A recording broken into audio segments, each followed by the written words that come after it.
Dear friends, welcome to Biblical Parivartana Devotions, Daily Devotions, దేవుని ప్రేమ ఇదిగో అనే సిరీస్ క్రింద ఏప్రిల్ 11కి చెందినటువంటి వాక్య భాగం కీర్తనలు 18.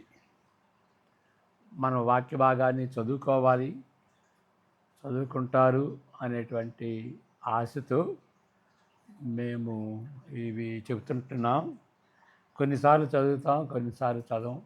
కానీ మనం ఆ వాక్య భాగాన్ని చదువుకుంటే దానిలో ఉన్నటువంటి అంశాలు ఏంటి, ఏ విధంగా అర్థం చేసుకోవాలి అనేటువంటిది. ఈ కీర్తనలు పద్య రూపంలో ఉంటాయి, పోయిటరీ రూపంలో. పద్యం అంటాం, లేకపోతే కావ్యం అంటాం. దీనిలో చాలా వరకు అలంకరణలు ఉంటాయి. సారూప్య అలంకరణ అంటాం, ఒకదానితో పోల్చటం. ఇంగ్లీష్లో ఏమంటారంటే సిమిలీ అంటారు, మెటాఫర్ అంటారు, మెటానమీ అంటారు. అవి కొంచెం తెలుసుంటే మనకి చాలా మేలు. మానవ భాషలోనే దేవుడు తన సందేశాన్ని ఇచ్చాడు కాబట్టి మామూలుగా లిటరేచర్ ఏ విధంగా చదువుకుంటామో బైబిల్ కూడా అదే విధంగా చదువుకుని దానికి తాత్పర్యాన్ని పొందాలి, దాని అర్థాన్ని పొందాలి, దాని సందేశాన్ని పొందాలి. అప్పుడు దేవుని యొక్క స్వరాన్ని మనం వినగలుగుతాం. మనం చేసేది మనం చేయాలి. ఈ దేవదూతల భాషలో దేవుడు బైబిల్ని రాయలేదు, మానవ భాషలోనే రాశాడు. ట్రాన్స్లేట్ చేసేటువంటి వాడు కూడాను ఆ అలంకరణలు, ఆ పోలికలు, సాహిత్యంలో ఏ విధమైనటువంటి విభాగాలు ఉంటాయో వాటన్నిటిని దృష్టిలో పెట్టుకుని వాళ్ళు ట్రాన్స్లేట్ చేశారు. కాబట్టి మనం ఎంతవరకు నేర్చుకోవాలనుకుంటే అంతవరకు నేర్చుకోవాలి. పద్యాలని గద్యంగా, గద్య భాగాలని పద్యంగా, నేరేటివ్స్ని పద్య రూపంలో, లేకపోతే ఈ అపాక్లిప్టిక్ లిటరేచర్ అంటే దృశ్య రూపంలో ఉన్నటువంటి వాటిని ఒక్కొక్క వేరు సాహిత్య తీరుల్లో బైబిల్ రాసింది. కాబట్టి ఆ సాహిత్యానికి సంబంధించినటువంటి నియమాలు మనం తెలుసుకుంటే మనం బైబిల్ని అపార్థం చేసుకోం. ముఖ్యంగా ఎవరైతే బైబిల్ని చెబుతారో, దాని నుండి ప్రీచ్ చేస్తారో వాళ్ళు దేవుని వాక్యం అని భయపడుతూ దానిలో ఉన్నటువంటి అర్థం ఏంటో తెలుసుకుని దేవుణ్ణి అబద్ధీకుడు చేయకుండా దేవుడు ఏదైతే చెప్పాడో దాని అర్థం చేయటానికి మనం ప్రయత్నించాలి, ఛాయాచక్యలు పాటుపడాలి. Do your best, approved by God అంటాడు పౌలు తిమోతికి రాస్తూ.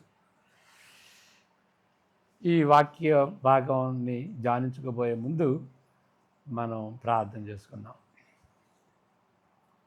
May the words of my mouth and the meditation of our hearts be acceptable in thy sight, our rock and redeemer. Amen.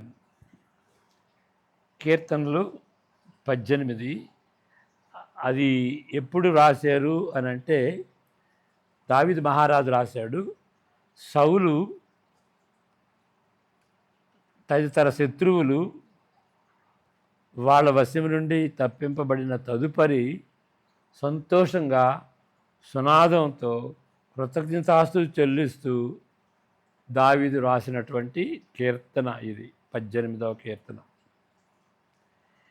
ఇంతకుముందు ఉన్నటువంటి ఆ కీర్తనలు అంటే 16, 17 కీర్తనలో ఉన్నటువంటి అంశాలు ఇక్కడ కూడా కొనసాగినట్లుగా మనం చూడగలం.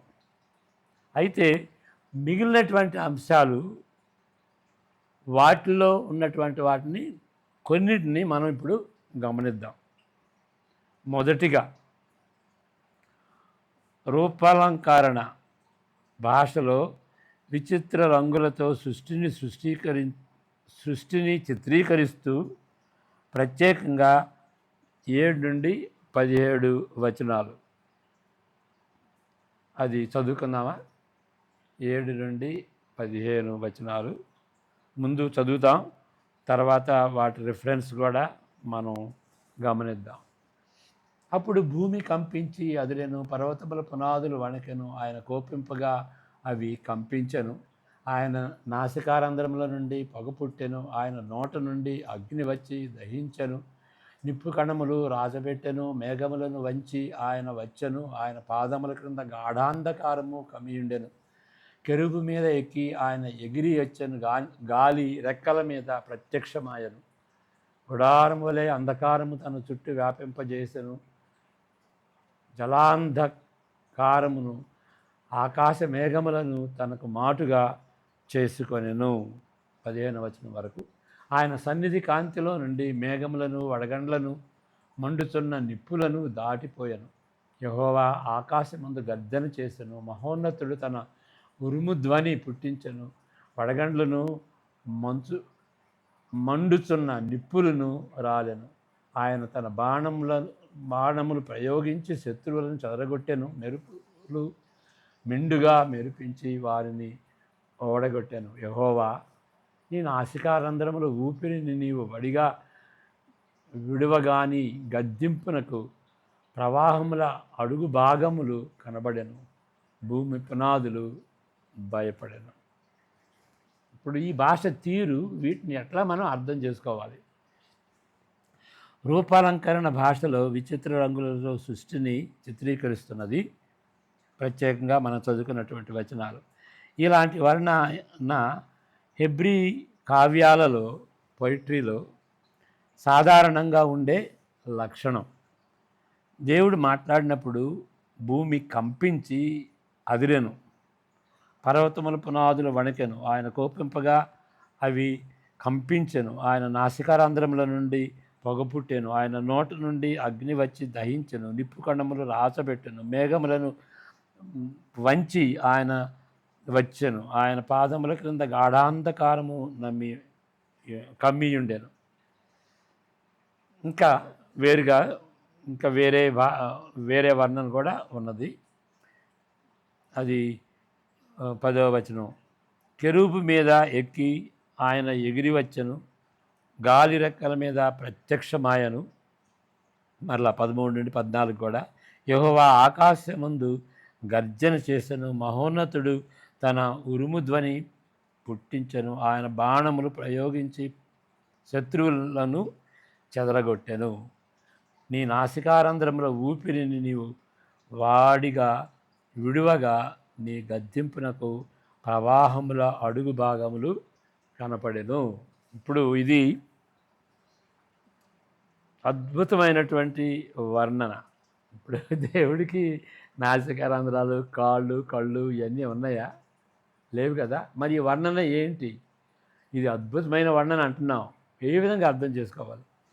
ఈ విధముగా పోల్చుచున్న భాషను మనం వాడినప్పుడు దీన్ని ప్రశంసలేమని, వాడనప్పుడు దీన్ని ప్రశంసలేమని, కానీ కీర్తన గ్రంథకర్త చెప్పుతున్న దాన్ని గ్రహించలేమని తలంచకూడదు. ఏంటో ఇది చెబుతున్నాడండి, మనకేం అర్థం కావట్లేదు అనుకోకూడదు. ఎందుకంటే ఆ భాష తీరులో మనం మాట్లాడం కదా, కాబట్టి దాన్ని అర్థం చేసుకోవాలేమని, లేకపోతే ఆ విధంగా దావీదు మహారాజు చెప్పుతున్నటువంటి వాటిని మెచ్చుకొనకుండా, ప్రశంసించకుండా ఉండనుకూడదు. ఇది అద్భుతమైన రీతిగా ఆయన చెప్పాడు. ఈ దేని గురించి చెప్పాడు? దేవుని శక్తిని గురించి చెప్పాడు. ఆయన శక్తి చెప్పజాలంది, మాటల్లో చెప్పలేంది, పద్యం ద్వారా, కీర్తన ద్వారా, పోయిట్రీ ద్వారా రాస్తున్నాడు. ప్రకృతి కూడా ఆయన అదుపులోనే ఉంటుంది. ఆయన ఆజ్ఞలను శిరసావహిస్తుంది. ప్రకృతిలో జరిగే అత్యంత ప్రదర్శనలన్నీ ఆయన ఆజ్ఞ ఫలితాలే కానీ వాటికి మించినవేమీ కావు. అది ఆ విధంగా అర్థం చేసుకోవాలి ఈ భాష తీరుని. దేవుడు సర్వాధికారి. ఆయన చెబితే సర్వలోకం, సృష్టి, ప్రకృతి అంతా కూడాను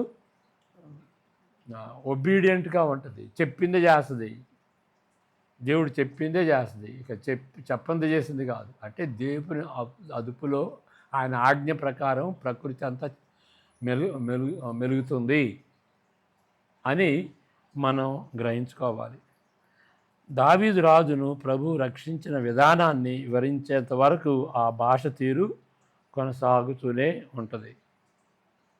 ఎందుకంటే అదే తీరులో ఆయనకి దేవుడి చేసినటువంటి విధానాన్ని కూడా అదే తీరులో వర్ణిస్తున్నాడు. నన్ను పట్టుకొని మహా జలరాశులలో నుండి తీసెను అని తన అనుభవాన్ని ఆ విధంగా వర్ణిస్తున్నాడు. దావీదు నీటిలో మునిగిపోతున్నాడని అక్షరార్థంగా అనుకోనకూడదు, అనుకునే అవసరం కూడా లేదు.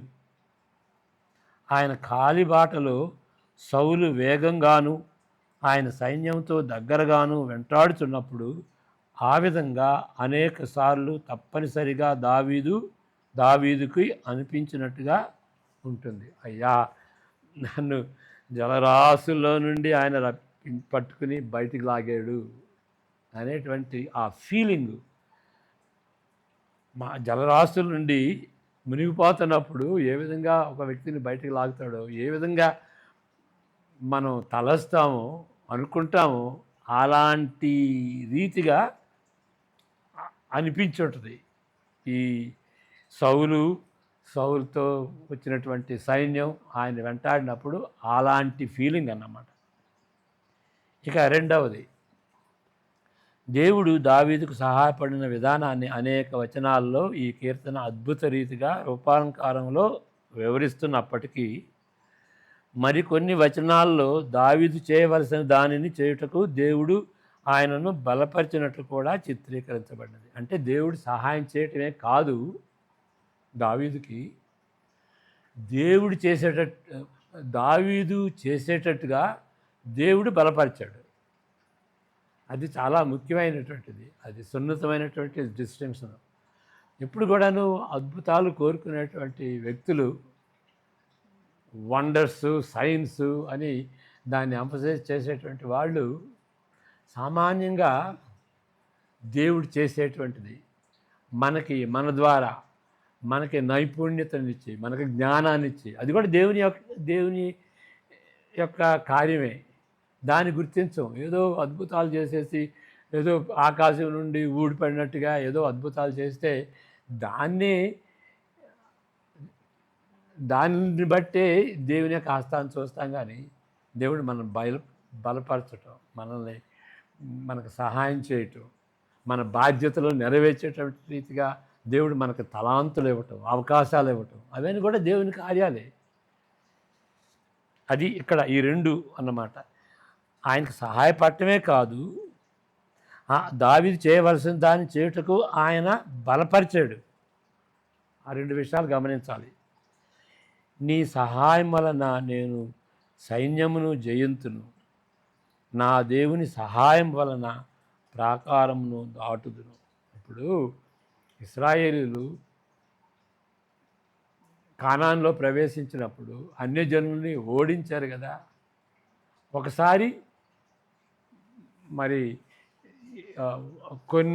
మొదటిగా యోర్దాను దాటినప్పుడు ఎరికో పట్టణాన్ని ఏ విధంగా వాళ్ళు ఆక్రమించుకున్నారు. వాళ్ళు ఏం చేయలే, వాళ్ళ హస్తం ఏమీ లేదు. చుట్టూ తిరిగారు 7 సార్లు, అది కూలిపోయింది. ఓకే, కాబట్టి మనం ఏం చేయని అవసరం లేదు, దేవుడు అద్భుతాలు చేస్తాడు. అదొకటి. కానీ అన్ని పట్టణాలు అట్లా చేయలేదు కదా. వాళ్ళు యుద్ధం చేసి ఓడించారు కాబట్టి మరి యుద్ధం చేసినట్టుగా ఉంది కదా. మరి యుద్ధం ఎవరి శక్తితో చేశారు? దేవుని శక్తితో చేశారు. కాబట్టి ఇది ఉంది, అది ఉంది. ఇక ఎప్పుడు అద్భుతాలు ఇక మనం ఏం చేయకూడదు, మనం ప్రార్థన చేస్తే సరిపోతుంది అని అనుకోకూడదు. మనం చేయాల్సినటువంటి విషయాల్ని చేయటానికి దేవుడు బలపరుస్తాడు, దానికి కావాల్సినటువంటి జ్ఞానం ఇస్తాడు. అది కూడా ప్రశంసనీయమైనటువంటి దేవుని యొక్క కార్యం అని మనం గమనించుకోవాలి. ఎప్పుడు ఏదో సర్ప్రైజింగ్గా ఉండేటటువంటి రీతిగా మనం ఎప్పుడు దేవుడు అద్భుతాలు చేయాలి, సైన్స్ చేయాలి, వండర్స్ చేయాలి అని దేవుణ్ణి కొన్నిసార్లు మనం ఆదేశిస్తాం. చెయ్యి ప్రభువా, చెయ్యి ప్రభువా. దేవుణ్ణి ఆరాధించేట, దేవుని ఆ విధంగా కమాండ్ చేయటానికి మనం ఎవరివి? నేను ఆజ్ఞాపిస్తున్నట్టున్నాను, నేను నిర్ణయించుకుంటున్నాను. అలాంటి భాష తీరు బైబిల్కి చెందింది కాదు. దేవుని దృష్టిలో మనం వినయ విధేయతలుగా ఉండాలన్నమాట.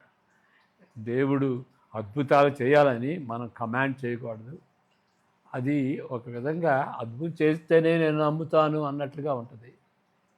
అది మన అపనమ్మిక గుర్తు కానీ నమ్మిక గుర్తు కాదు. దేవుడు అనేక రీతిగా చేస్తాడు. వాటిని అనేది గమనించుకుని మనం దేవునికి వందనాలు చెల్లించాలి. మళ్ళీ చదువుతాను. నీ సహాయం వలన నేను సైన్యమును జయింతును, నా దేవుని సహాయం వలన ప్రాకారమును దాటుదును. చూడండి, దావీదు మహారాజు, అయ్యా నాకు ఈ విధంగా సహాయం చేసావు, నా బాధ్యతని నేను నెరవేరటానికి.